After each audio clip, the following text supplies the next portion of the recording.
Hi everyone, my name is Shambhavi. Hope you all are doing well. तो यार आज आपके लिए मैं एक बहुत ही अच्छी इंटर्नशिप लेके आई हूँ, दैट इज बाय आरबीआई। तो अगर आप रिसेंट ग्रेजुएट हो या आपने ग्रेजुएशन करा है फॉर 3 इयर्स, उसके साथ आप एक पीजी के फर्स्ट ईयर में एनरोल्ड हो या आप ऐसे कोई भी डिग्री परस्यू कर रहे हो, सो इन दैट केस आप इस पर्टिकुलर इंटर्नशिप में फिल आउट कर सकते हो।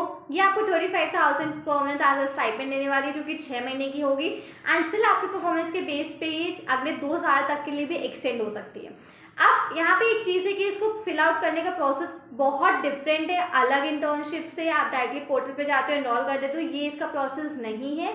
सो आपको कंप्लीट प्रोसेस में आगे वीडियो में बताऊंगी, तो वीडियो को कंप्लीट देखना। एलिजिबिलिटी क्राइटेरिया सब चीज़ हम लोग डिस्कस करेंगे डिटेल में। उसके पहले अगर आपने मुझे इंस्टाग्राम में फॉलो नहीं किया गाइस, तो आप मुझे इंस्टाग्राम में फॉलो कर लो। मेरी आईडी शाम्भवी_गुप्ता4। वहाँ पे आप मेरे से कनेक्ट कर सकते हो। वहाँ पे बहुत ही अच्छा कंटेंट डालती रहती हो और डे टू डे आपके लिए इंटर्नशिप्स भी अपडेट करती रहती हो, जिनमें आप फिल आउट कर सकते हो। चलते सीधे हम लोग आरबीआई की तरफ। एंड उसके पहले अगर आपने चैनल सब्सक्राइब भी नहीं किया तो चैनल सब्सक्राइब कर दो, वीडियो को लाइक करो और वीडियो को अपने फ्रेंड्स के साथ ज़्यादा शेयर करना। लेट्स सी कि आरबीआई की इंटर्नशिप के लिए क्या क्या रिक्वायरमेंट्स हैं हमारी। अब इस आरबीआई की इंटर्नशिप जिसके बारे में आपसे बात कर रही थी, ये है वो रिस्पेक्टिव वन।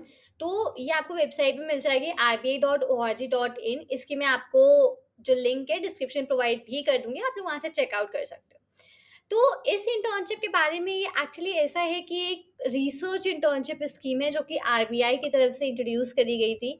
ठीक है, तो जितने भी यंग इंडिविजुअल्स हैं जो कि अपने आप को रिसर्च में आगे लेकर के जाना चाहते हैं, सेंट्रल बैंकिंग की तरफ या रिसर्च में ही मोर ओवर, तो उनके लिए रिस्पेक्टिव इंटर्नशिप स्कीम निकाली गई थी by RBI, reserve bank of India.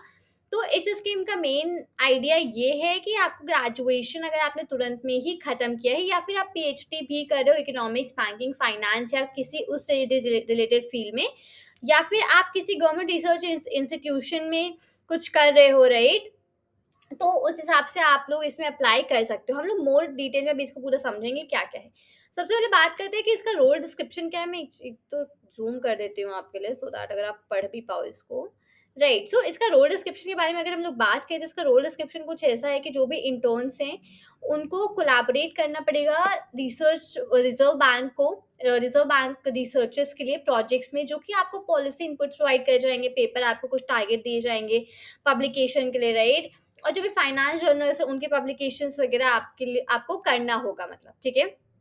तो जो भी इंटर्न्स हैं आप लोग को मेन काम होगा कि आपको जो भी डेटा वगैरह है, जो भी सब चीज़ें हैं, आपको एक्यूरेटली और टाइमली उन सबको कलेक्ट करना होगा। ठीक है, एनालिटिकल, स्टैटिस्टिकल और इकोनॉमिक मेट्रिकल टूल्स के हेल्प से। ठीक है, तो क्या ताकि उनको रिसर्च प्रोजेक्ट्स में एग्जीक्यूट करा जाए। तो जो भी इंटर्न्स होंगे उनको रिसर्च और पॉलिसी आर्टिकल्स के बारे में भी लिखना पड़ेगा। क्या क्वालिफिकेशंस रिक्वायर्ड है? आपको 3 साल का अंडर ग्रेजुएट डिग्री होना चाहिए प्लस 1 साल का पीजी होना चाहिए। 4 साल का इंटीग्रेटेड कोई भी कोर्स में आप हो तो आप एनरोल कर सकते हो, जैसे कि बीटेक या बीई ज्वाइनिंग से पहले। ठीक है, तो आप मान लीजिए बीटेक वगैरह कर रहे हो या फिर आपने कोई 3 साल की डिग्री ली है, उसके साथ आप पीजी भी कर रहे हो, तो इन दैट केस भी आप अप्लाई कर सकते हो इस रिस्पेक्टिव इंटर्नशिप में। तो आप अगर जो भी रिजर्व बैंक ऑफ इंडिया है वो आपके लिए ऐसे लोगों को ढूंढते हैं जो कि बहुत मोटिवेटेड हो, जिनके लिए डिग्री इकोनॉमिक्स में हो या फाइनेंस में, स्टैटिस्टिकल साइंस में हो, या जिनका एक्सपर्टाइज हो कंप्यूटर और डेटा एनालिटिक्स या इंजीनियरिंग में, तो इन सब लोगों के लिए रिक्वायरमेंट है बाय आरबीआई। तो अगर आप इन सब में से कोई हो तो आप इसमें अप्लाई कर सकते हो। ठीक है, प्रोग्रामिंग स्किल्स चाहिए होती हैं, वो बहुत ज़रूरी होती हैं। वहाँ का एक वर्क एनवायरनमेंट जो भी है कैंडिडेट को बहुत सारी अपॉर्चुनिटीज़ देगा सीखने के लिए, पार्टिसिपेट करने के लिए और रिसर्च के लिए भी। तो अगर आपको बहुत इंटरेस्ट रिजर्व बैंक के जो भी एरियाज है रिसर्च वगैरह के, ठीक है, और उसमें उनके बेनिफिट कर सकते हो फ्रॉम योर वर्क उन सब एरियाज में, तो आप फॉर श्योर इसमें जा सकते हो। तो ये अपॉर्चुनिटी सभी के लिए है, फॉर डोमेस्टिक ऑल्स मतलब फॉरेन स्टूडेंट्स के लिए भी अप्लाई है। वर्क एक्सपीरियंस कोई प्रीरिक्विजिट नहीं है, मतलब अगर आपके पास कोई वर्क एक्सपीरियंस नहीं है बट स्टिल आप स्किल्ड हो और सारी इनकी जो भी रिक्वायरमेंट्स मीट कर रहे हो, तो आप इसमें जा सकते हो। दैट इज नॉट नेसेसरी कि आपको वर्क एक्सपीरियंस चाहिए ही। एप्लीकेशन आपको क्या भरना है, ये सबसे ज़रूरी चीज़ है गाइस, अब इसको समझिएगा। तो सिलेक्शन जो होता है वो साल में 2 बार होता है। रिजर्व बैंक के रिक्वायरमेंट्स और उनके तरीके के हिसाब से जो इंटर्नशिप होती है वो 1 जनवरी से 1 जुलाई के बीच में चलती है। ठीक है, तो ये जो एप्लीकेशन विंडो है ये पहले 5 महीने खुली रहती है स्टार्टिंग में। ठीक है, अब ये जो एप्लीकेशंस है इंटर्नशिप्स के 1 जनवरी से होंगे और ये जुलाई तक चलेंगे। ठीक है, तो ये जुलाई से नवंबर के बीच में आप अप्लाई करते हो इस इंटर्नशिप में। दिसंबर में आपका फाइनल रिजल्ट आता है इसका, और फिर आप जनवरी टू जुलाई करोगे। तो मतलब आप अगर अब आप इसमें अभी भरते हो जुलाई से नवंबर के बीच में, तो आप अभी फॉर्म फिल कर सकते हो। आप दिसंबर में इसका इंटरव्यू वगैरह जो भी होना है, शॉर्ट लिस्टिंग होगी, एंड देन फिर आप जनवरी 2025 से जुलाई 2025 तक आप इसमें काम करने वाले हो। तो ये कंप्लीट प्रोसेस होता है इनका, ये हर साल सेम प्रोसेस चलता है। तो अगर आप इस साल नहीं भरते तो आप नेक्स्ट साल अगेन आप जुलाई अगस्त के टाइम फिर से इसको फिल आउट कर सकते हो, ठीक है। आप लोग यहाँ पे सिलेक्ट कैसे होते हो, तो कैंडिडेट्स को शॉर्टलिस्ट किया जाता है, रिजर्व बैंक करता है शॉर्टलिस्ट सीवी के बेसिस में, ठीक है, रेफरेंसेस जो आप लगाते हो उसके बेसिस में, और स्टेटमेंट ऑफ पर्पस एसओपी, ठीक है। और फिर आपको एक फाइनल पर्सनल इंटरव्यू के लिए कॉल किया जाता है। तो एसओपी गाइस आपको लगाना जरूरी होता है, रीजन है कि मतलब स्टेटमेंट ऑफ पर्पस मतलब कि आप क्यों आरबीआई में इंटर्नशिप करना चाहते हो, आप उनके लिए क्या बेनिफिट रखोगे, ठीक है, इसमें आप मतलब क्यों जाना चाहते हो, why do you want to go into this. तो इसका एक स्टेटमेंट ऑफ पर्पस होता है जो कि आपको यहाँ पे लगाना होगा for you to go ahead, और फिर इसमें शॉर्टलिस्ट के बाद आपका एक पर्सनल इंटरव्यू भी होता है।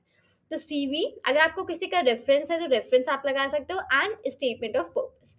तो जो भी इंटरेस्टेड कैंडिडेट्स होते हैं वो, अब यहाँ पे कोई फॉर्म नहीं निकलता है इनका फिल करने का, ये बात ध्यान रखना, यहाँ पे कोई फॉर्म नहीं होता है फिल करने के लिए।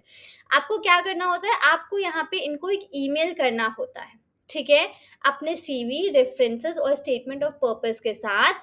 जिस भी आप एरिया में रिसर्च करना चाहते हो या जिस भी डिपार्टमेंट में आप जाना चाहते हो इंटर्नशिप के लिए, आपको उसके लिए इनको एक मेल करना होता है, ठीक है। तो department of economic and policy research, आप इस चीज में इनको मेल करते हो DEPR के लिए। यहाँ पे आपके पास ऑप्शन है मेल के लिए, आप यहाँ पे ओपन करके चेकआउट कर सकते हो उसको, ठीक है। स्टैटिस्टिकल, अगर आप DSIM मतलब कि department of statistics and information management में जाना चाहते हो तो आपके पास यहाँ पे आप इस पे क्लिक कर सकते हो। और अगर आप स्ट्रैटेजिक रिसर्च यूनिट SRU में जाना चाहते हो तो आप यहाँ पे चेक क्लिक ऑन करके उनको मेल भेज सकते हो। तो यहाँ पे सारी ईमेल आईडीज मेंशन है गाइस, आपको जिस भी डिपार्टमेंट में काम करने में इंटरेस्ट है वहां पे अपना सीवी, रेफरेंस और स्टेटमेंट ऑफ पर्पस सेंड कर सकते हो, ठीक है। सेलेक्ट कैसे होते हैं, तो गाइस इसमें मैक्सिमम केवल 10 इंटर्न हर एक साल सेलेक्ट करता है आरबीआई। मैं अगेन बताऊंगी, इसमें हर साल सिर्फ 10 इंटर्न्स सेलेक्ट होते हैं आरबीआई की तरफ से, ठीक है। प्लेसमेंट जो होते हैं वो आपके डिपार्टमेंट टू वाइज होते हैं, डिपार्टमेंट टू डिपार्टमेंट, ठीक है। जैसे कि department of economic policy research DEPR जो मैंने ऊपर बताया, अगेन DSIM और SRU। ड्यूरेशन क्या होती है इस इंटर्नशिप की, ड्यूरेशन होती है आपकी कंप्लीट 6 महीने, ठीक है। ये एक्सटेंड भी हो सकती है बेस्ड ओवर आपकी परफॉर्मेंस के हिसाब से और क्या रिक्वायरमेंट है उस हिसाब से। अगर आप काफ़ी अच्छा करते हो और एक बहुत अच्छे परफॉर्मर वहाँ पे निकलते हो तो आपकी इंटर्नशिप अगले 2 साल के लिए भी बढ़ाई जाती है, बढ़ाई जा सकती है। तो इन केस आप वहाँ पे बहुत अच्छा काम करते हो तो आपको ये 2 साल का परमानेंट लॉन्ग इंटर्नशिप का कॉन्ट्रैक्ट आपको मिलता है, ठीक है। ये इंटर्नशिप मुंबई बेस्ड है, आपको वहाँ पे रहना पड़ेगा, ठीक है, और वहाँ पे आपको प्रेजेंट होना पड़ेगा उस ड्यूरेशन के लिए, इंटर्नशिप के लिए। अब आरबीआई के पास राइट होता है आपकी इंटर्नशिप टर्मिनेट करने का बिना किसी नोटिस पीरियड के, मतलब आप उनको, वो आपको 1 महीने का नोटिस पीरियड देंगे, ठीक है, और उसके बाद वो आपको टर्मिनेट भी कर सकते हैं। बट अगर वो सब केसेस तब आते हैं जब आप अच्छा काम नहीं करो, still if you are good going good तो कोई इश्यूज नहीं है उसमें, ठीक है। क्या फैसिलिटीज प्रोवाइड करते हैं, तो रिजर्व बैंक उनको प्रोवाइड करेगी एक ऑफिस स्पेस, इंटरनेट कनेक्टिविटी और सपोर्ट फैसिलिटीज इंटर्न्स के लिए, ठीक है। उसके सिवा ये आपको एक पे आउट देते हैं 35,000 पर मंथ का एज अ स्टाइपेंड। अब आपको अपना अकोमोडेशन मैनेजमेंट वगैरह खुद करना पड़ेगा, बट हाँ आपको स्टाइपेंड जैसा मिलता है दैट इज 35,000 पर मंथ, ठीक है।